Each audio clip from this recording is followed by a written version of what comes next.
ମସିହାରେ ସେ ଥରେ ଏଠାକୁ ଆସିଥିଲା ବୋଲି ମୁଁ ଜାଣିବାକୁ ପାଉଛି। ଏବେ ପୁଣି ଆକ୍ରମଣ କରୁଛି, ୟା ପରେ ପରେ ମଧ୍ୟ ଆସିବ। ଏପରି ଜାଗା ଭାରତର କୋଣ ଅନୁକୋଣରେ ମଧ୍ୟ ନାହିଁ।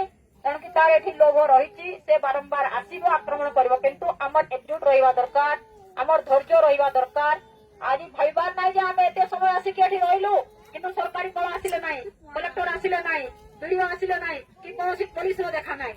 ସେ କଥା ଆପଣମାନେ ଭାବନ୍ତୁ ନାହିଁ, କେତେବେଳେ କୋଉ ମୁହୂର୍ତ୍ତରେ କୋଉ ବାଟ ଦେଇକି ସେ ଆସିବ ସେ କଥା କହିହେବ ନାହିଁ। କିନ୍ତୁ ଆମର ଧୈର୍ଯ୍ୟ ରହିବା ଦରକାର। ଭାବିବେନି ଯେ ଆମେ ଯାଇଥିଲୁ ଖାଲିରେ ଫେରି ଆସିଲୁ କି ବିଫଳ ହେଇଗଲୁ।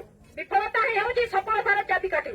ଆପଣ ବାରମ୍ବାର ଚେଷ୍ଟା କରିବେ, ବାରମ୍ବାର ବିଫଳତା ହେଲେ ଯାଇକି ଆମେ ସଫଳତାରେ ପହଞ୍ଚିବା। ମଣିଷର ଧୈର୍ଯ୍ୟ ହେଉଛି ସବୁଠୁ ବଡ ଜିନିଷ। ଏଇଟା ହେଉଛି ଆମ ପାଇଁ ପରୀକ୍ଷାର ବଳ।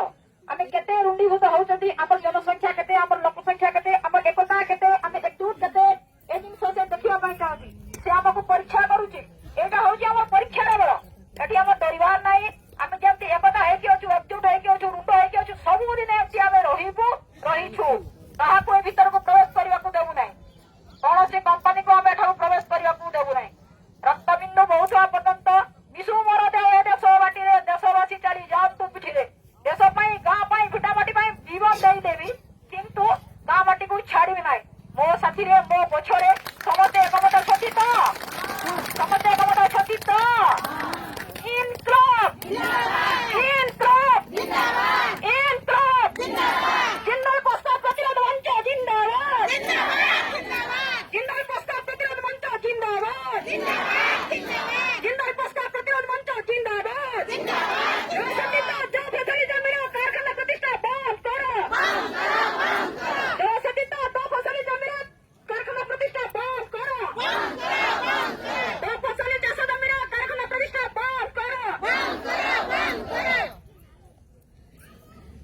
ମୁଁ ଆଉ କଣ ଅଧିକା କହିବି? ସବୁ କଥା ଅଳ୍ପ ବହୁତ ଜାଣିଛନ୍ତି।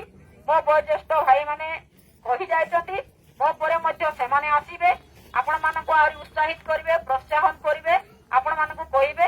କିନ୍ତୁ ମୁଁ ଏତିକି ଅନୁରୋଧ କରୁଛି, ଯେତେବେଳେ ଯେଉଁ ମୁହୂର୍ତ୍ତରେ ଦରକାର ପଡିବ ଆପଣମାନେ ସାହାଯ୍ୟ ସହଯୋଗ ମଞ୍ଚକୁ କରିବେ। ଏମିତି ରୁଣ୍ଡୀଭୂତ ହେବେ, ଏମିତି ଏକତ୍ରିତ ହେବେ। ଏକତା ହିଁ ବଳ। ଆପଣମାନେ ସମସ୍ତେ ଜାଣିଛନ୍ତି ଏକତା ହିଁ ବଳ। ତେଣୁକି ସମସ୍ତଙ୍କୁ ଏକତା ହେବାକୁ ପଡିବ। ଆମେ ଏଇ ମା ମାଟିର, ଏଇ ଦେଶ ଭୂଇଁର, ଏଇ ଗାଁ ମାଟିର ଆମେ ହଉଛନ୍ତି ସନ୍ତାନ। ଆମେ ସମସ୍ତେ ଭଉଣୀ, ଭାଇ ଭାଇ। ଆମ ଭିତରେ ଭେଦଭାବ ନାହିଁ। କିନ୍ତୁ ଗୋଟେ କଥା ମନେ ରଖିବେ, ଏ ଯୋଉ ଦୁଷ୍ଟ କମ୍ପାନୀ କାଳରୁ ଶତ୍ରୁ ମାରି ଆସୁଛି, କିଏ ଆମ ଭିତରେ କନ୍ଦଳ ସୃଷ୍ଟି କରିବ, ଗୋଷ୍ଠୀ ବିବାଦ କରିବ। ଏହା ପ୍ରତି ସମସ୍ତଙ୍କୁ ମୋର ଅନୁରୋଧ ରହୁଛି, ସମସ୍ତେ ସଚେତନ ରହିବେ। ଯୋଉଠି ଯାହା ବି ହଉନା କାହିଁକି, କିନ୍ତୁ ଯେତେବେଳେ ଆମର ମଞ୍ଚ କଥା ଆସୁଛି, ଯେତେବେଳେ ଆମର କମ୍ପାନୀର କଥା ଆସୁଛି, ଆମେ ସେତେବେଳେ ପାଞ୍ଚ ମନ ଏକମତ ହୋଇକି ମିଶିକି କାମ କରିବାକୁ ପଡିବ। ପାଞ୍ଚ ମନ ଲୋକ ଏକାଠି ମିଶିକି କାମ କରିବାକୁ ପଡିବ। ନହେଲେ ଆମେ ଏ କମ୍ପାନୀକୁ ହଟେଇ ପାରିବା ନାହିଁ। ତାର ୟା ଉପରେ ଲୋଲୁପ ଦୃଷ୍ଟି ଅଛି। ସେ କଳେ ବଳେ କୌଶଳେ କେମିତି କଣ କରିବ, ବୁଲେଇ ବାଙ୍କେକିରି ଆସିବ ହିଁ ଆସିବ। ସିଏ ତ ବାରମ୍ବାର ଆସିବ, କିନ୍ତୁ ଆମେ ତ ତାକୁ ବାରମ୍ବାର ପ୍ରତିରୋଧ କରିବା। ଆଉ ଏଥର ଆସିଲାନି, ୟା ପରେ ଆସିବନି କହିକି ଡରିଗଲେ ସେଥିରେ ହବ ନାହିଁ। ସେ ବାରମ୍ବାର ଆସିବ, ଆମେ ବାରମ୍ବାର ତାକୁ ପ୍ରତିରୋଧ କରିବା। ସେସବୁରେ ପଶୁ ବଳର କେତେ ବଡାଇ ଅଛି, ପଶୁ ବଳର କେତେ ବଡାଇ ଅଛି। ଯେତେବେଳେ ହେଲେ ବି ଆମର ଯେତେବେଳେ ଏକତା ଦେଖିବ, ଆମର ଧୈର୍ଯ୍ୟ ଦେଖିବ। ମତେ ଖୁସି ଲାଗୁଛି, ଆସିକି ସନ୍ଧ୍ୟା ଉପନୀତ ହେଲାଣି। ମା, ଭଉଣୀ, ମଉସା, ମାଉସୀ ମାନେ କିଏ କାଲିଠୁ ଅଛନ୍ତି, କିଏ ଆଜିଠୁ ଅଛନ୍ତି, ଛୁଆ ପିଲା ଘର ଦ୍ୱାର ଛାଡିକି ସମସ୍ତେ ବର୍ତ୍ତମାନ ସୁଦ୍ଧା ନିରବତା ସହିତ, ଧୈର୍ଯ୍ୟ ସହିତ ମଞ୍ଚାସୀନ ଅଛନ୍ତି। ଏଇଟା ହେଉଛି ବଡ ଖୁସିର ବିଷୟ।